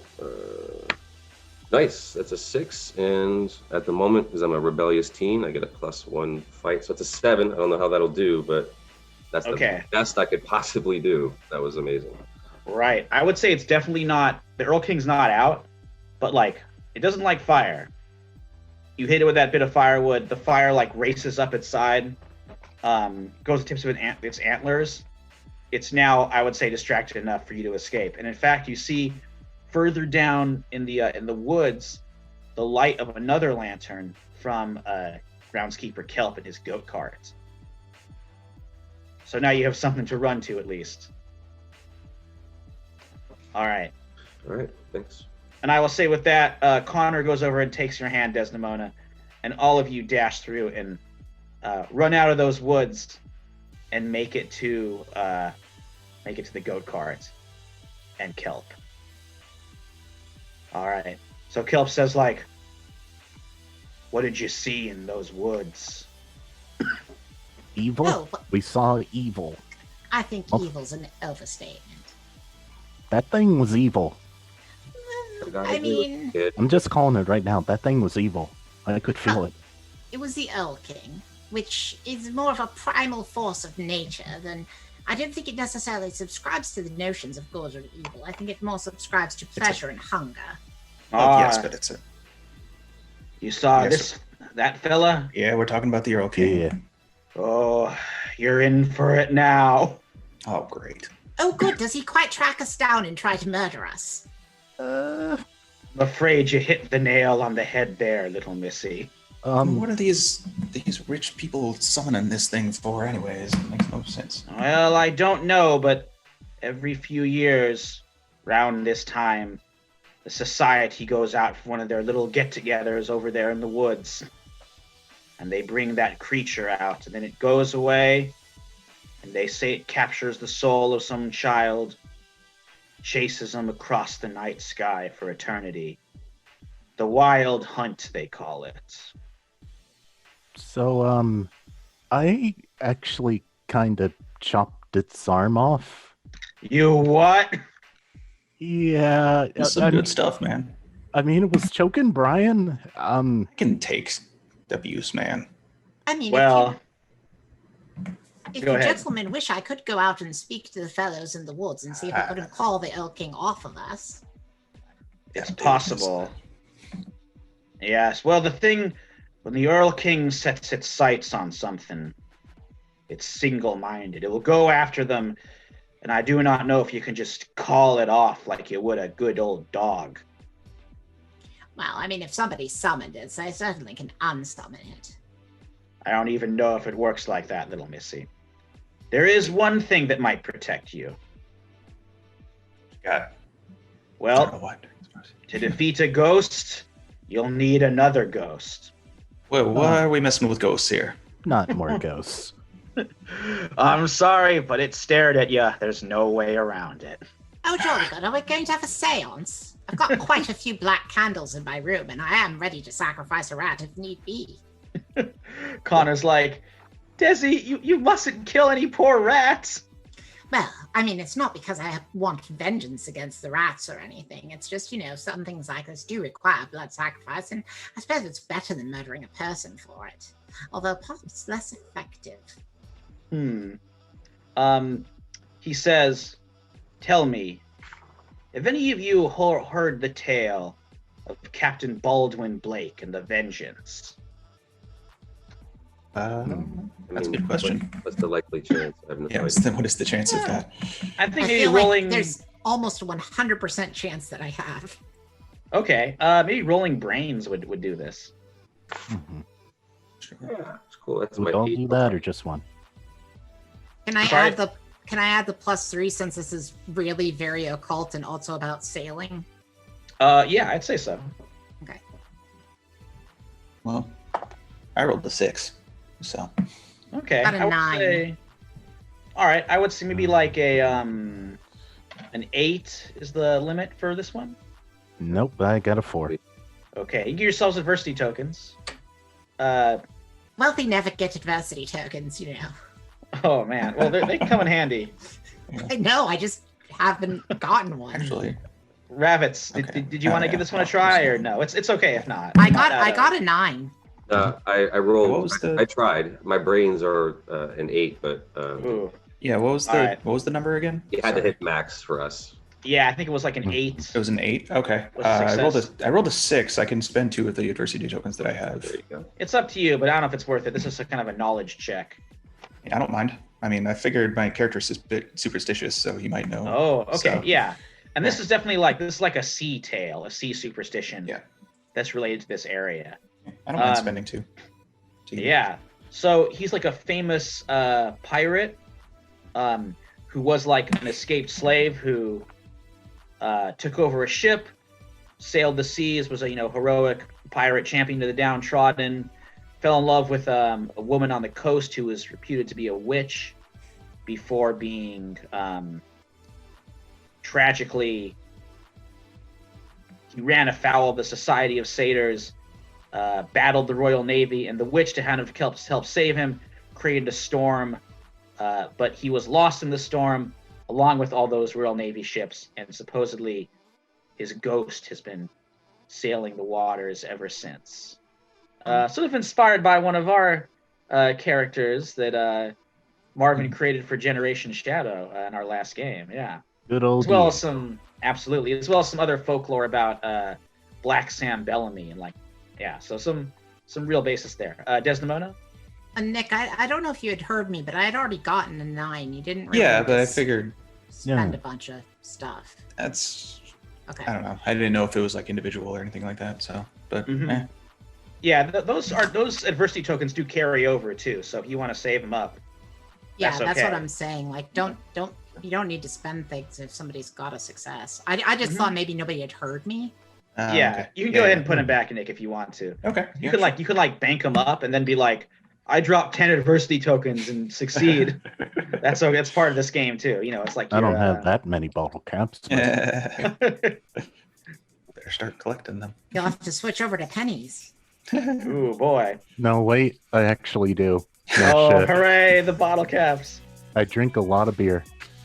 Oh, so yes, it's this terribly frightfully romantic story about this captain. He fell in love with a witch, and there's lots of storms involved. And I suppose that are we going down then to where he is purported to be? I don't know if you have to. Groundskeeper Kelp says you may not have to go that far. You see, there's stories that the Society of Satyrs took his skull.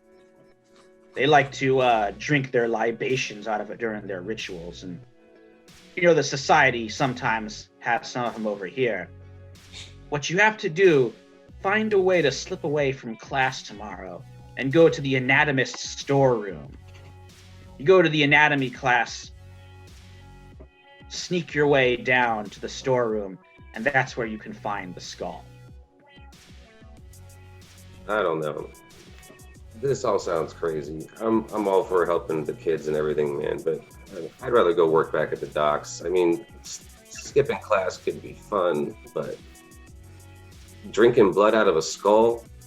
You don't have to drink blood out of it. You just have to, I wasn't I don't gonna- know, find it and do some. I'm not sure what comes next, actually.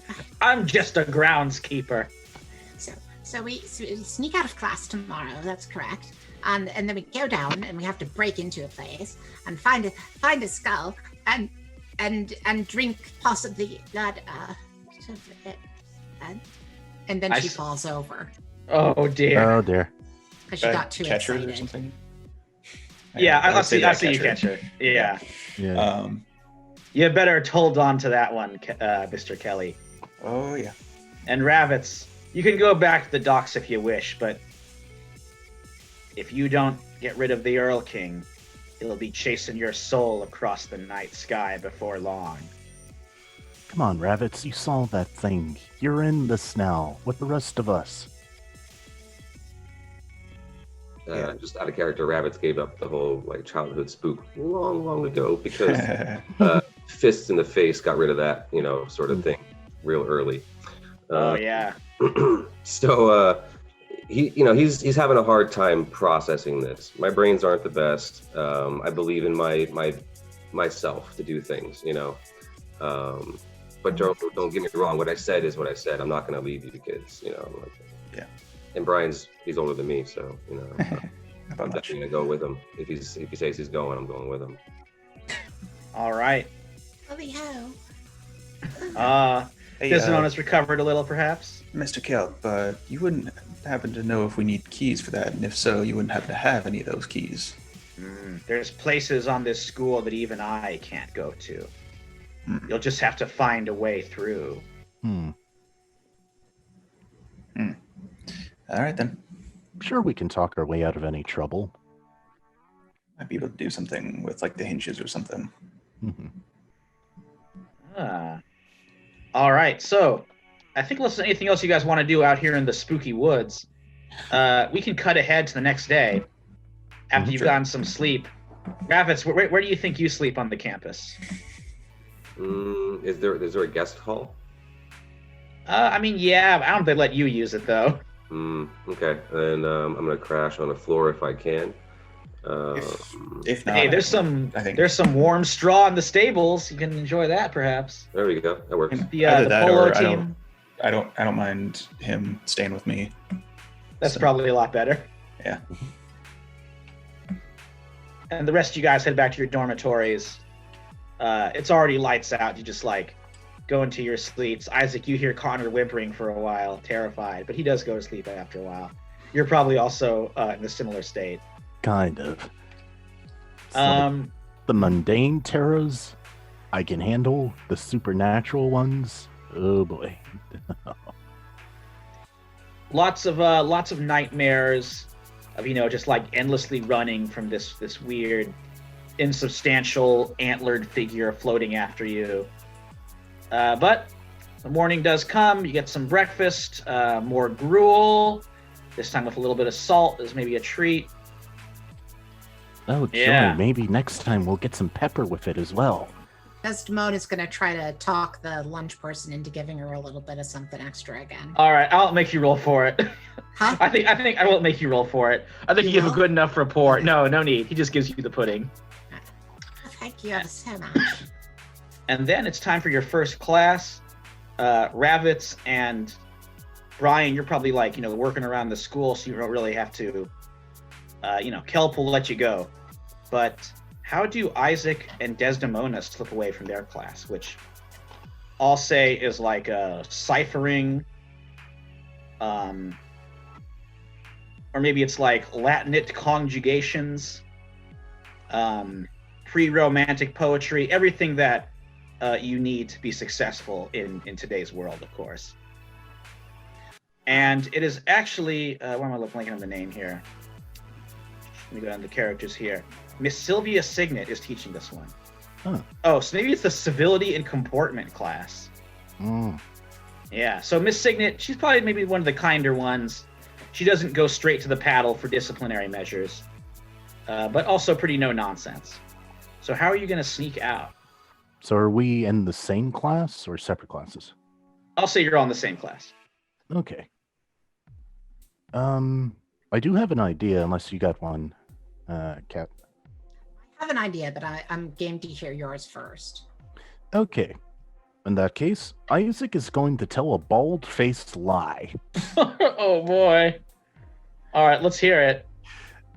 Okay, and what was the teacher's name again? Sylvia Signet. Okay. Yes. Miss Signet, Desdemona and I, as you probably heard, we were out in the woods yesterday, and I think we may have caught something. I don't feel so good. I think may have to go to the nurse's office. I mean, poor Desdemona, she's already coughing as much as it is, so She's we might like- get checked out. Quite honestly, Professor, I don't know what he's talking about. I feel perfectly fine. And then she falls out of her seat sideways. And I kind of catch her a little bit. You see what I mean, Miss Signet? We really do have to go. No, Ooh, I need all to right. stay here and learn about civics. It's dreadfully important. No, It's civility Desdemona, and comportment. I need to learn about civility. That's why I need to stay in class. Oh, all right, Isaac, go ahead and roll charm. Cool. This is gonna be pretty low, though. This is my D20. Yeah, this is gonna be real low. So how'd you do? Let's see here. D20. Isaac, and I are get you a plus also a one. popular kid? No, I'm the what was it called? The I think The funny side. funny Oh, sidekick. funny sidekick. yeah. Who also has a D20 in charm. Makes sense. Go figure. Rolled a 15 plus 1, 16 altogether. Ooh, all right, that definitely does it. She's like, one cannot learn to be civil, and one cannot learn to have proper comportment if one is dying. I agree. Go to the nurse's office, if you please. Thank you very much. And I'm on this one. Okay. Wake up. Emma, wake up. I'm coming, yes. Quite. No, don't cough at me or else we'll really get sick. Oh shit. Okay, walk. All right, so you all meet outside the anatomy classroom. Connor is there as well. He's like, did you use the old "I'm sick from being in the woods" excuse? Of course. It worked, didn't it? It works. Oh, quite. I threw some crumpled up paper at some other students, and so I'm in trouble, Connor. sort of. Oh, it was the quickest way to get out. But now you're going to go back What do you in. think I've been doing to keep you in school, man? If you're doing stuff like that, what's the point of this? Dear Hodge, you do have to be careful about that. They are quite strict with scholarship students. Oh, well, fair enough. Anyway, let's go into this anatomy class. Oh, hello there, Mr. Ravitz. Sorry. Hello there, Mr. Ravitz, he says. To Connor. Yeah, Connor's saying this to you. Hey, little guy. How you doing? Well, I could be better. Anyway, He let's go got have detention. let's have a poke around in here. Alrighty. Okay, so you guys head into the anatomy room. Pretty standard classroom setup. Desks, lots of anatomical diagrams. Somewhere in here, there's a way to get to the storerooms. So how are you going to look around to find it? If one of us was there's a no treasure way. hunter. Nope. I just have tough and protective shoes, so. Well, maybe a brains roll could do it if you tell me sort of how you're looking. I would say it's just. Are we sort of- looking? Are we looking for the room itself, or are we looking for a key to get into the room? The room itself. Gotcha. Well, in theory, there would be some sort of door, like I can't imagine it's a secret hidden door. I doubt it would be secret. It's just the storeroom. Exactly. One has the biggest lock. Yes, I Yeah. suppose we look for the door with the lock on it, and that's very likely to be it. That's true. Okay. Yeah, I would say you find there's a door situated behind the desk with a pretty substantial lock. Mhm. Doesn't look like it's one that even the groundskeeper has access to. The key might be hidden somewhere in the room, or you can find a way to bust through. Well, So I did put in my backpack that I can do like basic repair jobs. So I was wondering if I could just sort of take it off of its hinges. Oh, okay. Yeah. Go ahead and roll. Let's see. I guess this being brains, I could see it being Sure. brawn, maybe, because using your strength. But what do you think? I kind of like the idea of bronze since it's a better roll. All right, go for it. So Difficulty won't be super high because you have the tools. How'd you do? rolled a 1. All right. Plus 1. would it be rather okay if I rolled on brains? Yeah, go for it. My idea is simply as follows: that professors tend to put everything in their desks, and they're very likely to put the key in here as well. Possibly in a secret compartment if they're very clever, but more likely than not just under some loose paperwork. All right. Desdemona, go ahead and roll brains as Brian's tool 5. fail him. A 5. 5. Oh boy. All What I right. got. Do I get an adversity token, or was 5 enough to have done something? No, you get an adversity token. Ooh. Mark potential. Yeah, the classic. Classic, yes. By the way, I didn't know we were putting things in our backpacks. I'll have to find out what that's all about. Yeah. Yeah. I can let you know. Those can be physical objects you own, not necessarily in a backpack you're always carrying, or they can be like mental situations, things that are in your mind, like your mental backpack. Those mental backpacks that we all wear. Yeah, it says it's not like a game-changing thing. It's No. just more like a fun thing that your character would have on you, or like Yeah. a go-to if you're freaking out or you're bored. Yeah, Gotcha. Absolutely. Backpack. Yeah, it's like the It gives RP. like suggestions on what it should be. It's like All the right. RP backpack sort of. Yeah. Here's what happens. As you're looking around, able to find the key, all of you hear a noise. Coming below the floorboards in this classroom, there is a steady, rhythmic heartbeat. The ka-thump, ka-thump, ka-thump. You can tell it's coming. Yeah, just like Connor's like, just like the story. And he points to one floorboard in the center where you can hear the sound coming from. Okay. It is the beating of his accursed heart, says Desdemona as she rushes over with the axe that she had snuck away during the night. Oh boy. Okay, not a full lumberjack axe. Maybe like Okay, a little tiny, tomahawk type thingy. Yeah. Well, it was whatever either they that had, whatever they had given her to go into the woods. Sure. I just can't imagine you carrying around a full giant axe around the school without. No, I someone figured it was noticing. like a small axe. Yeah, I like that.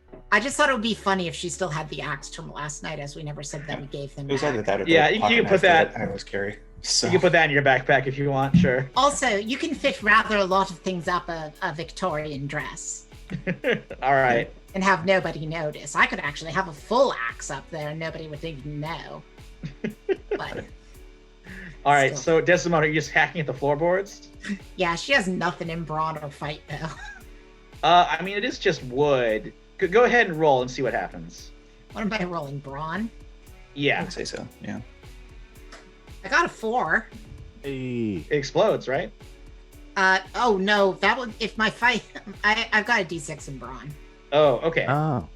But I do have an axe, if that affects things at all. All right. Yeah, that helps. I would say you successfully crack some of the floorboards open. You look inside, and you see a dusty skeleton. But there's something strange about this skeleton. It's small, far too small to belong to a grown man, and it's wearing a Netherfield Academy school uniform. Just as you're examining this the skeleton, you hear a high, bright child's voice coming from the air around you, saying like, "Hello, I think you've dug up my bones." Excuse me? That would I- me. Somebody else talk. And as you look up, you see the ghostly apparition, a translucent figure of a dead Netherfield Academy schoolboy. You see him floating there in the air, just as you hear some knocking at the door, which is opened, and it's about to be opened, and you can tell it's Mr. Frost. You can hear his voice, just as he is about to come in to see what is going on. I would like to rush over to the door and hold it closed. Well, I think that is where we're going to call it a day, actually. So that's going to be. Okay. I think this is a good cliffhanger to end on. All right. So keep that in mind. Yeah. I will say this ghost, the ghost of Darby Dearborn, is going to be our powered character. Oh. And Kids on Bikes is a special mechanic where this is a character that all of you three will control together. I'm going to give you a list of personality traits and a list of powers, and you can kind of pick what 2 personality traits and what power do you want to have, and you'll be in charge of Darby using those at the right time. Okay. It's a little complicated, but so we'll work on it next time, and kind of in between. I'll post that in the field there. But yeah, your own ghostly chum to help you. All right, and that brings this episode of Strange Generations, the first episode, to a close. Dude. That is so exciting. I love this system. I love what's going on. I mean, of course, the story is going to be amazing. I mean, it's you guys and Michael, so it's like that's kind of just a given. But the mechanics of this, I think we can do some really. You guys are going to do some really cool, off the wall stuff. As we learn this system, I encourage others out there to check it out.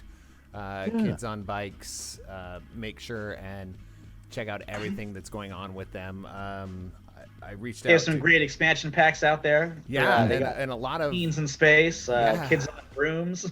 It's super cool. And the system and exploding dice to me is fun.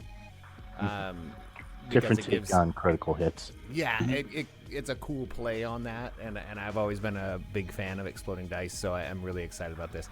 Thank you guys so much for tuning in. Thanks for people watching. Make sure and check us out. We'll be doing this for a while.